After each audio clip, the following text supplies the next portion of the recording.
While I was preparing for this discussion, I was for a long time playing with the thought of opening off with a line from one of the novels of this afternoon's protagonist.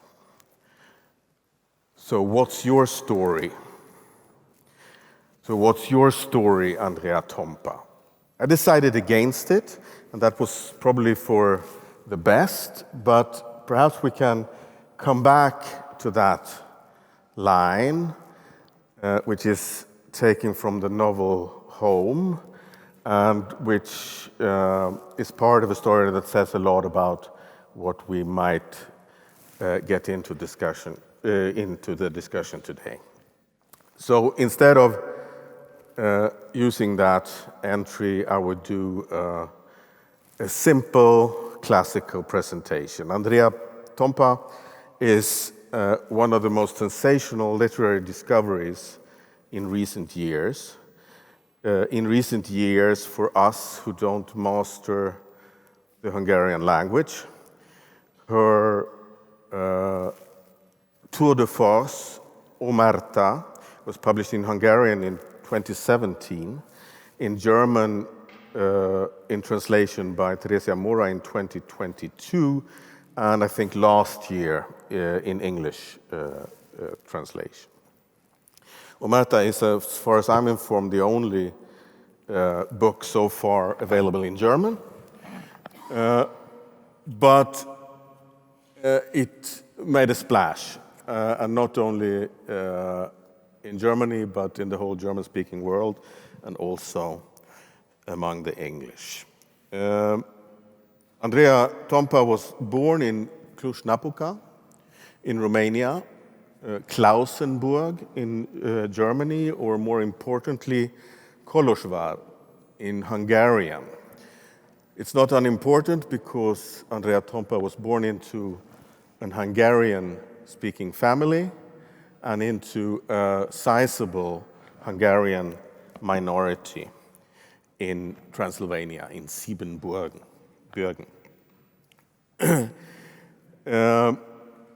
She is a novelist, but she's also an essayist. She's a critic. She's writing about theater. She has been an editor of a theater journal, and that means that we also have something in common. My name is CARL HENRIK FREDRIKSSON. I started off working for many years in Sweden as a literary critic and a journals editor before I, in the 1990s, started a journals network called Eurozine here in Vienna, which I headed for a few decades. And now, currently, I am the program director of Debates on Europe, which is a joint project of the S. Fischer Stiftung in Berlin and the Deutsche Akademie für Sprache und Dichtung in Darmstadt. So, we're here now at the Vienna Humanities Festival, which is not just a literary festival. The Vienna Humanities Festival is a festival of ideas, of opinion, of analysis, but I would still like to start in literature, and starting with your magnum opus with Omerta. Omerta, the subtitle in English of that book is A Book of Silences, if I have it correct. And also the title itself is, of course, about what is not being said, about a code of silence. But there's one particular silence in that book that is more important than anyone else, I think, for me as a reader. And that is the lack of a narrator's voice, the lack of an all-knowing writer who is judging, who is providing context, who is, so to say, giving the reader a way to digest all this. And this is what makes this book such a fantastic book. But it's a radical choice. And I think it has to do with the topic that we're going to talk about today, about identity, about belonging, about home. Why are you making this aesthetic choice of letting the figures, the characters of your book speak for themselves? Well, thank you for the introduction and for the question. It's not an easy question, because every time you make a decision as a writer, it's also your hand making a decision. Whether I write mostly by hand, and to start a sentence with a narrator, it was my hand stopping me doing that. So it's a story of 4 people.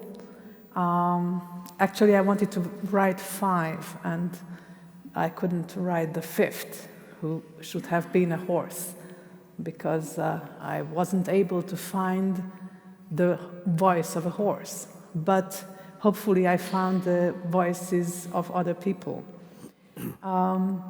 So it's a story of Romania, 1950s, and when I was researching for this book, of course, most what I have written, it's about kind of Hungarian minority stories in Romania. I was trying to find people who are able to tell stories, kind of heroes, not necessarily big heroes, but people who can, like in the Greek architecture, the caryatids, who can hold narration, because very invisible people, in the sense that they are unable to tell their own story, might not be able to hold a whole narration. And I made choices. It is the 50s, socialist Romania, so it's in the Eastern Bloc, and the heroes of this Eastern Bloc are the working class people and the peasants. But peasants don't exist anymore, because land was taken away and everything was taken away from those people who were called peasants before, but they still have that kind of life very close to agriculture and farming and so. So they're not intellectuals. And it was a difficult choice to step into them and try to put on myself as a narrator their clothes. And while I put that clothes on myself as a narrator, because they are narrating the story, I couldn't find another voice which could look at them from a kind of inner point of view. But on the other hand, these people are somehow in the same space, often in the same era, moments, so they see each other. It's not the voice of the narrator, but you have kind of a voice which is from outside, so to speak. What I was very much trying to avoid was to judge them in any way. And I wouldn't, of course it's very, very difficult to talk in the name or to use the voice of a peasant woman or a young woman who is working in farming, but to have an opinion about that person, it's even more difficult. So my hand, every time I wanted to step out from them, just stopped writing a sentence. And you have to trust, in a way, that kind of decision of your own hand and of your own body. So the book, for those of you who haven't read it, is divided into 4 books. There are 3 stories told by 3 women, or the question is if one is actually a woman or not, because she's a nun, and from society she's actually sexless, genderless. But anyway, and then there's a big chapter, which is, or a big book, that is dedicated to Vilmos, who is a rose gardener, a rose breeder, whose relationship to the regime, the Romanian regime at the time, is at focus a lot, but also his private life. His story, however, is just as long as that of the three others together. How come? Well, on one hand, this is not okay, I know. So when I say that three women, each having 100-page long story, and one male character having 300-page story, this is not okay from a certain point of view. And I understand every criticism coming from this kind of inequality. But on the other hand, if you look closely to a certain historical moment, you wouldn't, or I wasn't able to find women who are making careers in that time and in that space, and they are still women.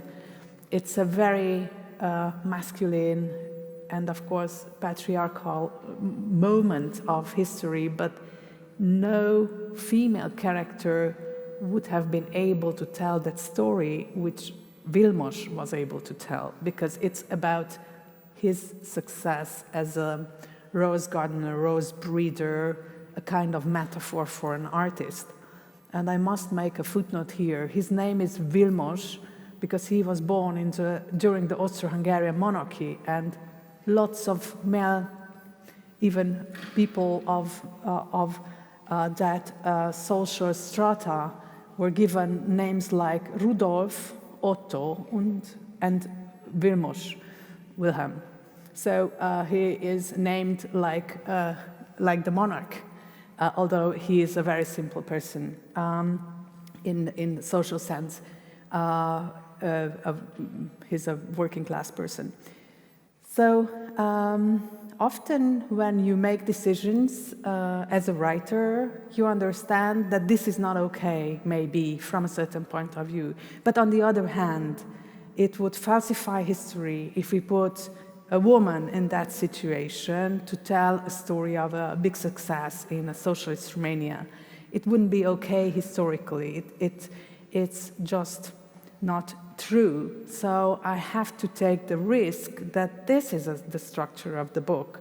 And you said, I absolutely agree with you, that a nun is not a woman anymore. She is out of this kind of market where we sell the sex. A nun is sexless. So it's a story of two women, a man and a nun. I didn't ask the question because I was upset about, the inequality or the injustice made to the women. I asked it because I had the feeling that it was the reason why you're doing it is exactly what you now said, namely that you are inside an historical moment, and you don't add the hindsight of the now. Of what comes after. And this is so radical throughout the whole book that you never judge Vilmos when he starts to get into perhaps not a Nabokovian, but a relationship to a very young woman. 15 years I think she is when they start this relationship. There are many different parts of this book where the sexual relationship between men and women are being analyzed from certain perspectives and with certain experiences, and very different from the side of Vilmos, who is this artist. He creates these fantastic new roses, makes a great career, can travel abroad in order to exhibit his roses. And he has a particular rose that he is fond of, the peace rose. And the peace rose has a particular story. Perhaps you can tell that story later, because the fact that we're all now listening to what is being said in New York and at the UN, this peace rose has a story that is connected to that. But the thing is that he has this relationship to this rose, but he cannot act it out, and he cannot, you know, it's just awe in front of this rose. But with the young Anushka, 15 years old, he can, so to say, act this relationship out, and you never judge it. Well, the way of writing I'm looking at in all of my books is that how can you draw back as a writer and just tell the story without judging the story and give the possibility of judgment to the reader. And that's why what I'm looking for is a kind of, maybe I should use this Brechtian word, alienated writing technique that and on one hand you are in the character, so you hear the voice of the character, you in a way identify with that character because you are with that character, with that hero for long, long pages.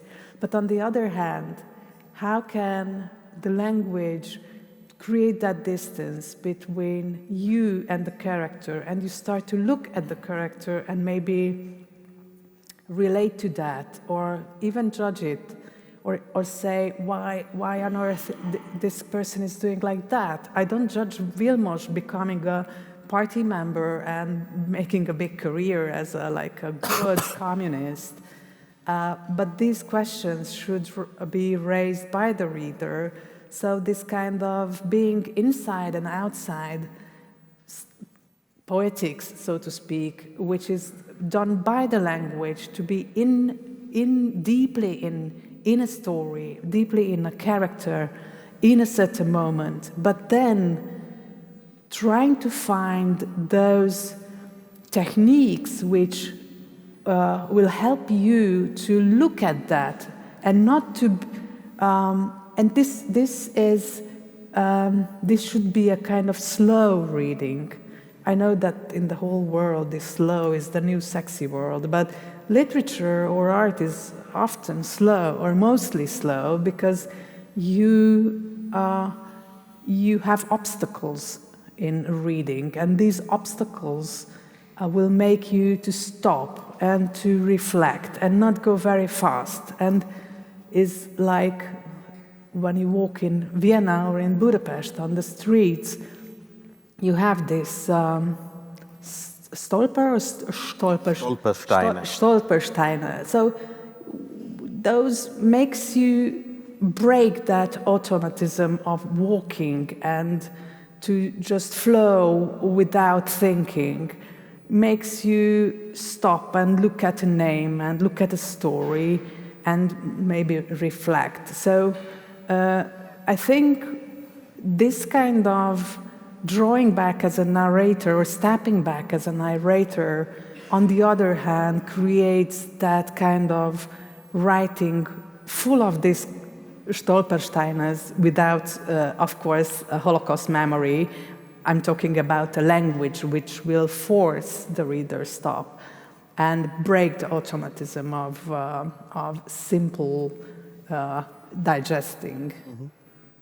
Yeah, and this is also why this Omerta, the German translation is almost 1,000 pages. It's 900 something. I think the Hungarian original is something around 700. The English translation is also around that, 700, 800. So you have to immerse yourself in this, and as a reader, accept that fact that you're not getting any guidance here. But of course, you mentioned Vilmos' relationship to the party system, to the attempt of Romania and not only Romania, of course, but Romania is the subject of this book. Romania's attempt in the 50s and 60s to create a new identity and thereby erasing identities that are there already. And Vilmos is a very willing subject to this. He, as a sponge, gets the talk of the day, the party lingo, and uses that in all sorts of ways, in a very opportunistic way. So was that what you wanted to tell? The story of that era and of the identities that are actually still playing out today, but that were repressed, that were there were attempts to erase them. Was that the original idea of the book?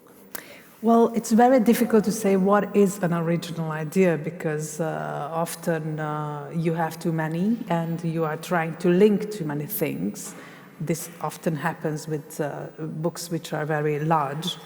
One of the questions I had in mind was how can you understand a story, or how can you tell a story about somebody coming from an oppressed minority, from an oppressed group, ethnic group, and still becoming very successful. So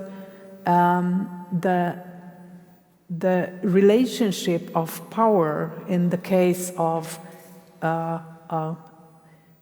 a person who is member of an ethnic group, and that ethnic group is part of a socialist Romania, which is a nationalist, is becoming a very nationalist country since the early 50s. And there is a very harsh oppression toward many, many things, also toward ethnic groups, Hungarians, but of course against intellectuals and opposition and so on. And is there a contradiction of becoming successful in such an environment? And also the other question was, how can I find a character who is not really an artist, because I didn't want to write about intellectuals and like this middle class characters. There are too many in the literature, I guess, but I'm sure we are going to hear more about this from Didier Eribon tonight.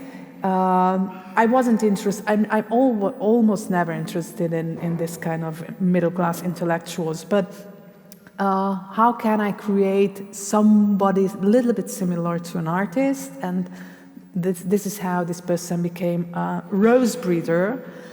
And honestly, when I started to write this book in 2013, in present Hungary, I had a very good environment in a way, in a negatively inspiring environment of how artists relate to power, what is oppression, what is censorship, how is silencing, what does it mean to silence people, and also, on the other hand, what does it mean to become successful in such an environment? And this is a question I could put to myself. Can you be successful in an environment which is oppressive? Is that a success or is that failure? And one of the final questions I arrived to the book, I was trying to put in a story was, what is success and what is failure? And that's why the Rose Breeder's kind of parallel character is a nun who's really oppressed, as in many Eastern European countries in the 50s, many believers were oppressed. But what does it mean to be oppressed and to be put in jail? And how do you deal with your faith when you come out from the jail or you are in the jail? So these questions of failure and faith and success in this kind of oppressive historical moments were those I was investigating. But I'm a storyteller, I'm not a historian, so I'm trying to create complex stories which can tell the complexity of the situation and time, and no real, simple answers are given to these questions. But at the same time, you create this distance between yourself and these characters as well. You go into these characters, but the characters don't know anything about their own success or not in the long run. right? They are just as, they are blind to the historical moment in which they live. And I know that you, I don't want to misquote you, so I simply ask you, I know that you have an idea of how you are, your blind spots today, when you are looking at, for example, Hungarian society or the global society today. You're very aware of the fact that you are not able to be that all-knowing narrator of your own life. Of course, because it's very difficult to make kind of final judgments about yourself and your decisions and your situation. It's very important to understand that not only we have these blind spots, or I have these blind spots, but once you live in a society of oppression and censorship, you make compromises. And it's very difficult to live inside, but it's almost as difficult to live outside of such a society. You have a relationship to it anyhow. You deal it with in your everyday life. Of course, I have always investigated these questions because I was raised up in a very harsh dictatorship of Ceausescu, the 70s and 80s Romania. And of course, these times in Hungary are very different from that, but have also lots of similarities. It's a difficult question how you deal with this situation as an artist, how you navigate your life, how you navigate your public presence, your bodily presence, because I think it's very important to not only to be in a space with your written voice or written words, but also to be bodily present in lots of situations and to express opinion through your presence. I'm not sure I answered your question. I think you did, but I would take it even further than in a later book, which is not available in German, unfortunately, but has been translated into English, out this year, I think, called Home, which is about a nameless protagonist going back to where she was born, again to Siebenbürgen, to Transylvania, to this area where this is. And of course, it's a lot about what is actually happening now when she's making this trip, but it's more about where she comes from. What is 20 years earlier or 40 years earlier in this story, which means that it's not so much, it's not the current present Romania or the current present Hungary is there, it's there in the story, but unnamed. But unnamed, right? That's the silence of home, right? Omerta, the name-giving silence is the silence that this nun has to pledge to. She's put into prison, and when she is let out of prison, she has to sign an agreement of never talking about what happened in prison. She actually never talks about it, but she writes. But the silence is there. But the silence in home is, so to say, now, right? Am I throwing too much on you? No, actually, I think the right translation for home in German would be a very problematic word, as it is in Hungarian. Probably would be Heimat. And the Hungarian title is very close to that. It's a very politically heavy word. And I think what storytelling can do, and or narration can do, is not necessarily to reclaim words, but to try to build, as I'm going back to this Stolpersteine idea, to try to build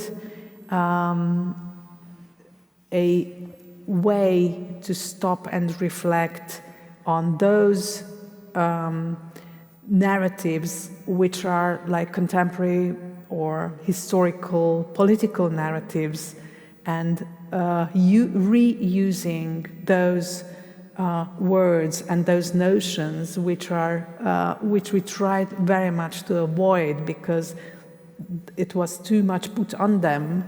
So through stories of different people, and here you don't have in this book like characters you can very much identify with, but kind of a big picture of words which are in moving, and especially the stories of migrants.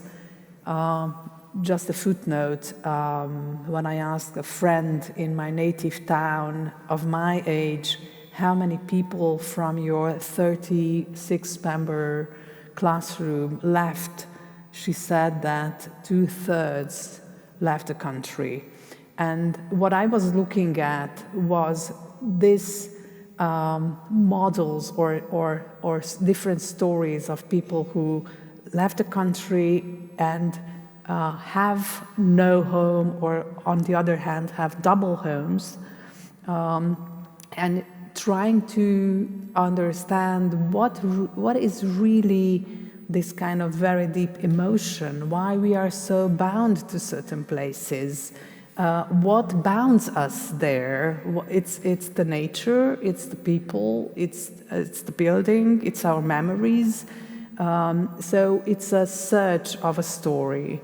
The story is never ready in that way, and that is why this opening line you quoted, what is your story? The story is not something ready, you can tell. It's something you try to understand, what is happening to me, why I feel that very deep bound, or on the other hand, why I feel that estrangement from my land, from my home, if there is any.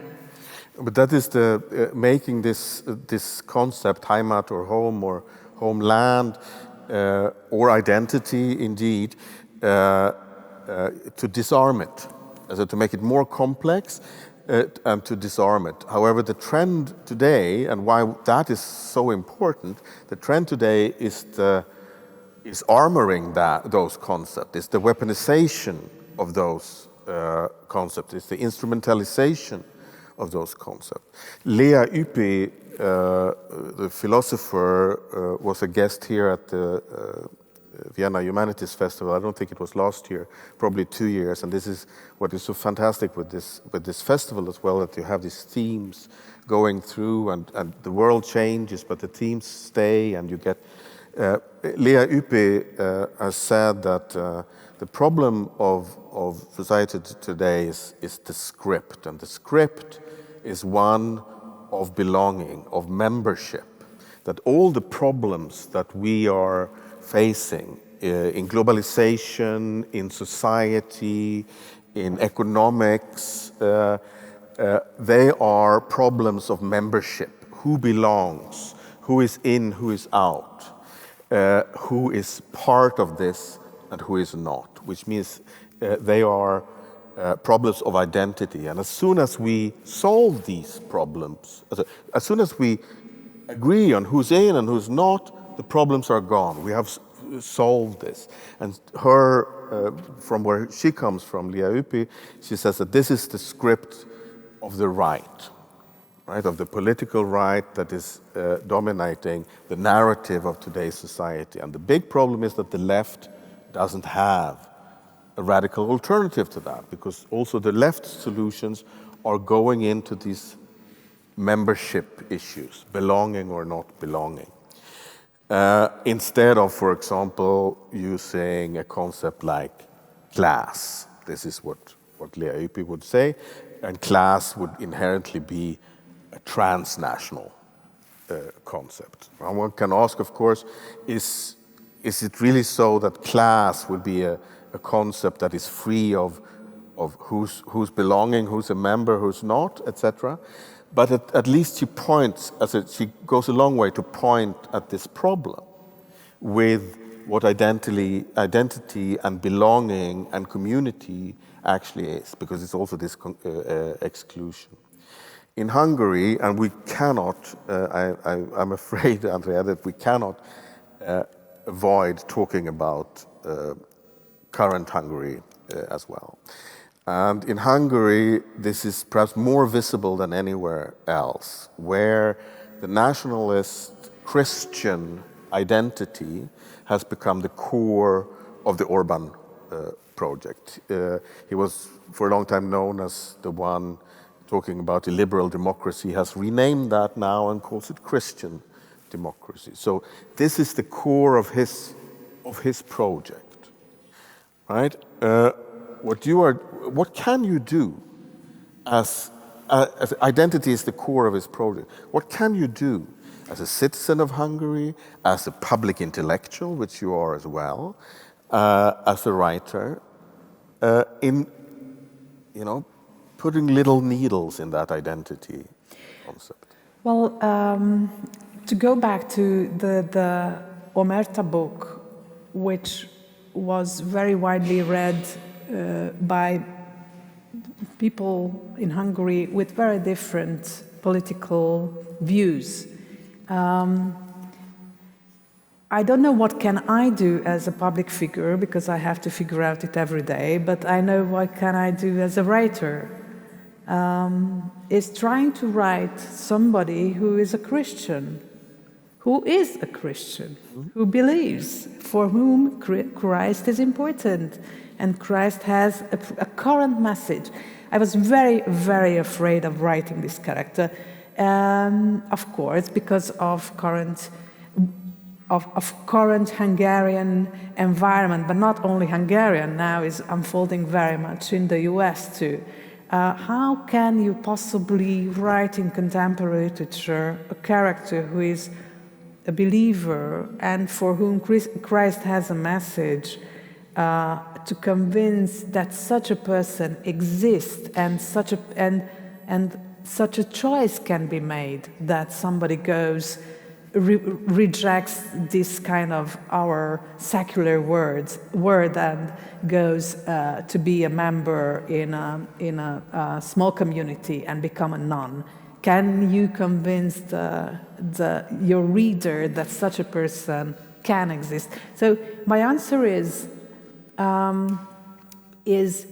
if Hungarianness and Christianness for current Hungarian government and for the Orban government are the core issues, then why not look at what these words really mean and what this kind of heritage can be about, what Hungarianness could mean. I have always written about Hungarian minority people for whom their own Hungarianness is an issue and it's important, and most of the time it's unfolding in an oppressive moment.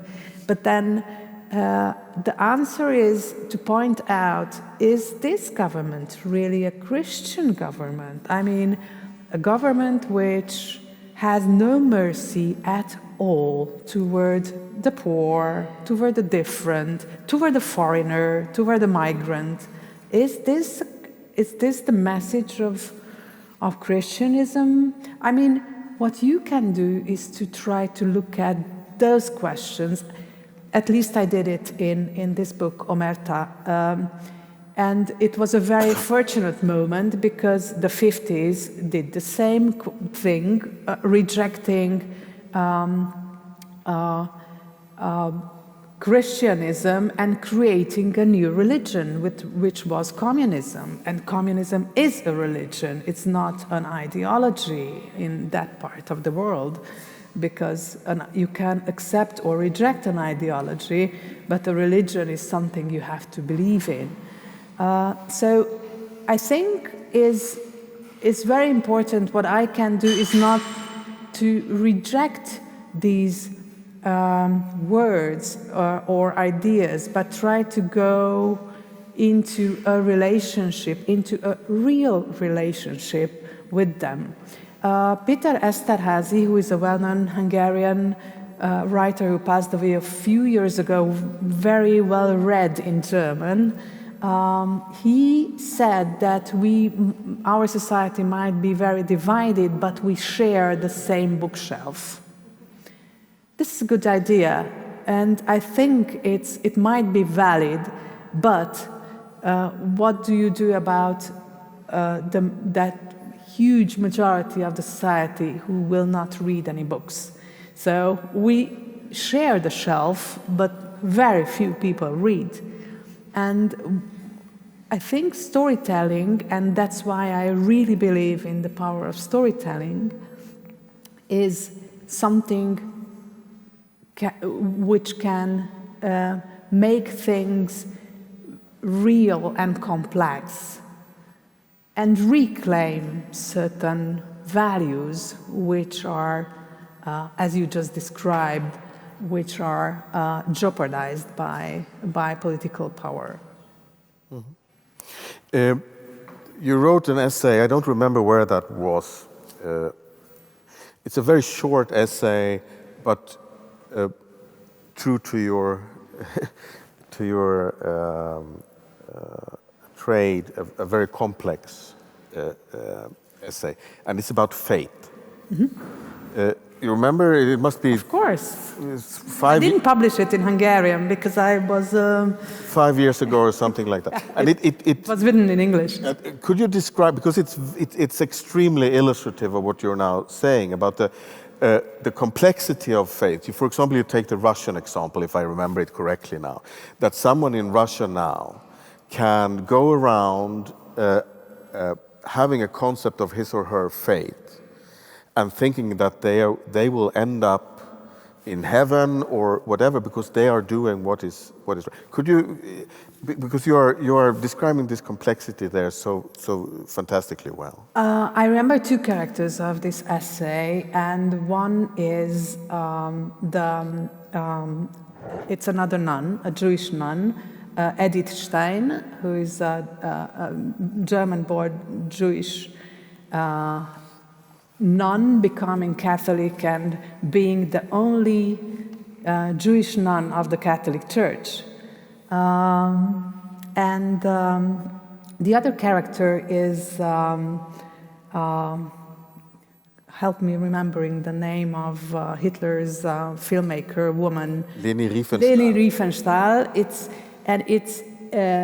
The question of faith is trying to describe what you are doing with your body when you show your faith, what you believe in, how you use your body for expressing that faith.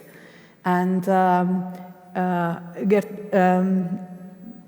Edith Stein is becoming a nun and expressing her belonging to the Christian church by dressing up like a nun, and she never rejected to the last moment her own faith and her own Christian expression bodily.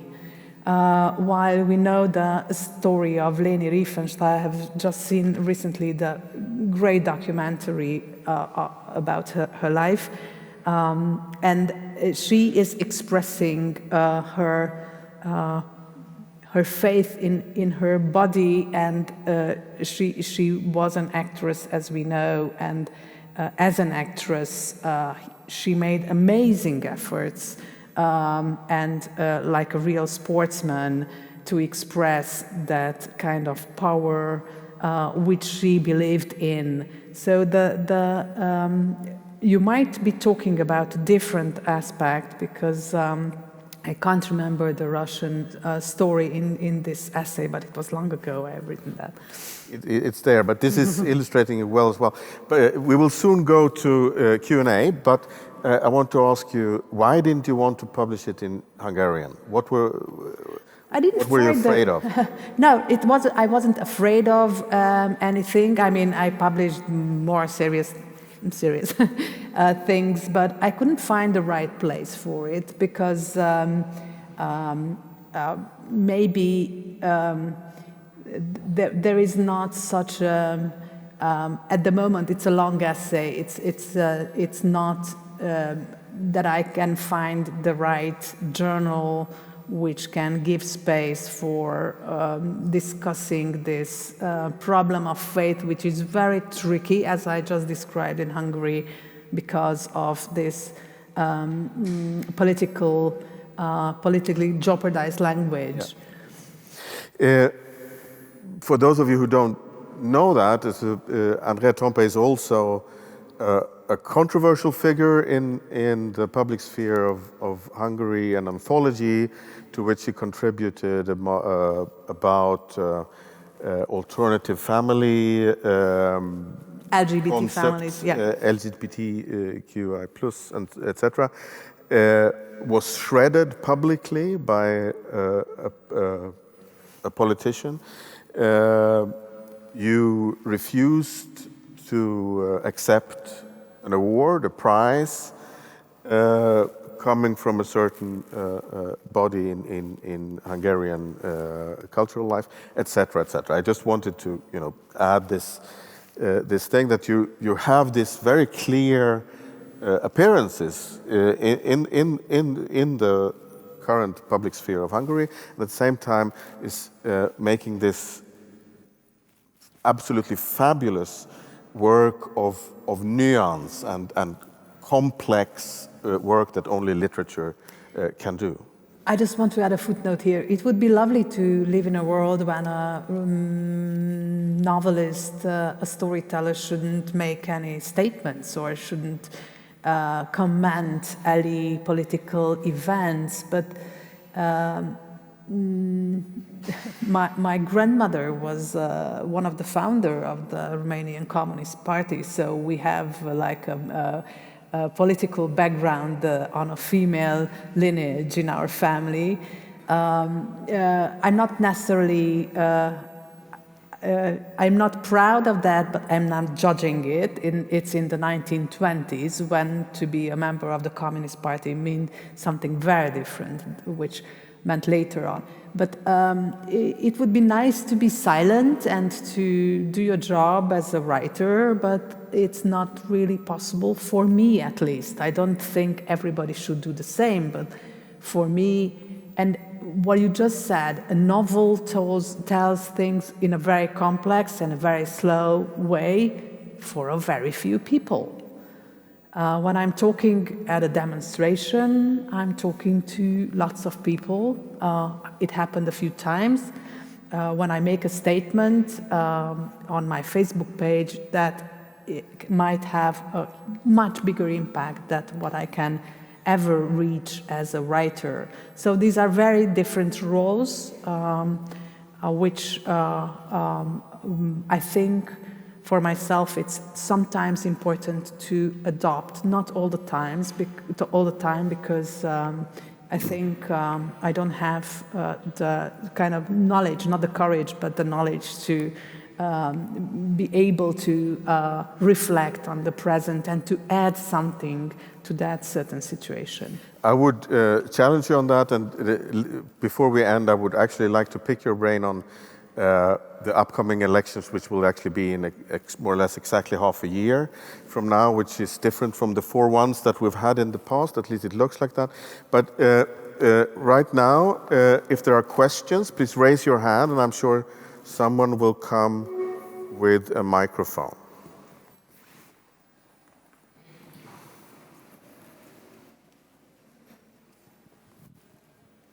Hello. Hello.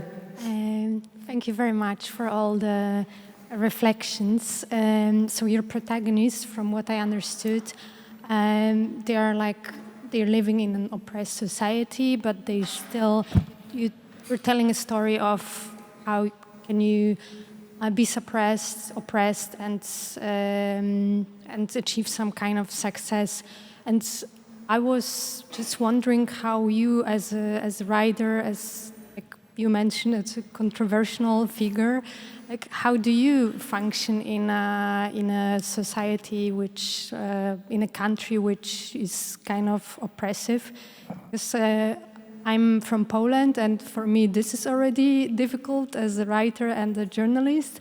So I just was very curious how you can thrive and, you know, success as a writer, as a very brave like essayist, while, you know, living in a country which is not difficult to, is not easy to live in, let's say. I think at least for myself, the years 2010, 2015 were very, very turbulent politically. It was the first Orbán government, and I was leading the Hungarian Theatre Critics Association, and we were fighting for lots of things. And that was the era when the Orbán government took control over the institutions and ruled everything with his loyals. So that was a very difficult time. And I was at the beginning of my career as a writer. Probably if things would have unfolded in a different way, I wouldn't have become a writer, because I was very much interested in doing political cultural policy. I studied some cultural policy, and I was involved in cultural policy before the Orbán government. And I think I could have done some good things, which I finally didn't. So I went into this direction of writing, because writing is in a way free, but with its limits, of course. I will tell the limits. It's freer than for a filmmaker in Hungary. It's very, very difficult, because for a writer, it's paper and pen. But for a filmmaker, it's like big money, and that money is in that part of the world is funded. It's by the government. Also with theater, it's a little bit similar. So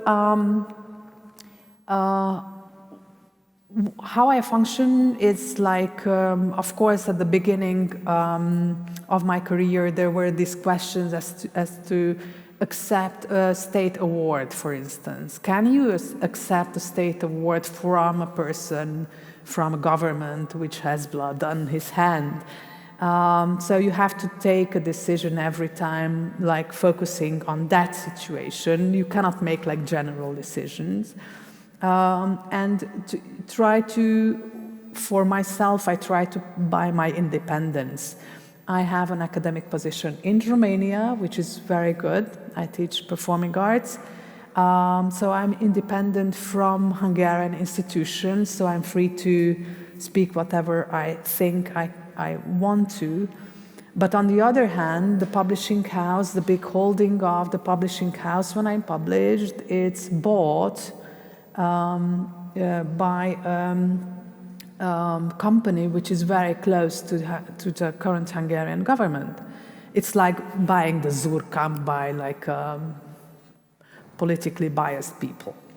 So every Hungarian reader would buy a book of mine, would also give symbolically some money not only to the writer but to politically very biased people who are already very rich. So it's a question, how long can you cooperate or where you go? Some writers left, and some writers are published by small independent publishing houses. And for me, currently, at the moment, this is a very difficult question. If for my next book is like doing with them or doing with another publishing house, but also I have a very, very fine editor. I don't want to lose the editor, which is like a very important person in a writer's life. So to buy your independence is something an artist can do only, but that has very, very serious limits. I mean, I find myself on one hand independent, and on the other hand, I'm part of this kind of establishment without willing to be part of it. Further questions? Yes, please.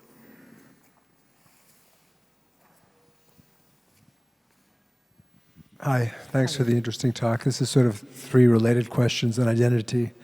I was trying to make into one, but it will be 3. First question, when you're writing, do you have an ideal sort of Hungarian reader, like an urbane Budapest reader? And if so, or if not so, how much does the normal Hungarian educated reader actually understand about life in Transylvania and the post-war history of Hungarian Transylvanians, which was very different from Hungary? And third, have your books, I get the impression your books have not been translated into Romanian. And if so, why would that be the case? It seems like this is a story that Romanians, should hear and read. Yeah, so the first question, or just let me repeat the question, was if I have in mind a reader, how much that the reader knows? Is that the question? That's the first 2. So ideal reader, is that a Budapest reader, or who is that? How much does an average Hungarian reader actually know about this history in Transylvania, etc.? And the third one then being, has there been a Romanian translation of the book? The reader in my head is me, and that's a very bad reader. It gets bored very easily and nervous and impatient, and somehow it loves the text in the same time. So I'm fighting with that reader very much. Not really. I mean, it's the reader I have in mind. It's that person I'm in my best edition, so to speak.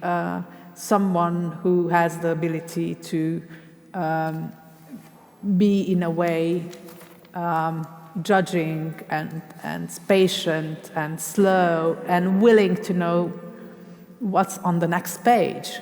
So I don't have a certain reader in my head, and definitely not somebody from Cluj or from the Székelyföld, the secular land, or from Budapest. When my second book was published, which is very as big as this one, and it's in the I don't know why that book was never interesting for a German publishing house, because it's half of the book, it's in the Austro-Hungarian monarchy, and it's the second part, it's in the post-war situation of what Hungarians would call trianon. And when I gave it to my publisher, the publisher said, well, 300 copies. But I was very happy because it was my second book, and okay, 300 copies. And then the publisher was completely wrong. A person who dealt decades with Hungarian literature could not estimate the impact of that book could have. So the first reaction is that it's very historical, it's language-wise, it's very, very complicated. The story is old, the book is big, no one will read it. But now we have the 9th edition, so you cannot predict what's going on with the book. So that's why I'm saying that no reader might be in one's head, not even in the publisher's head.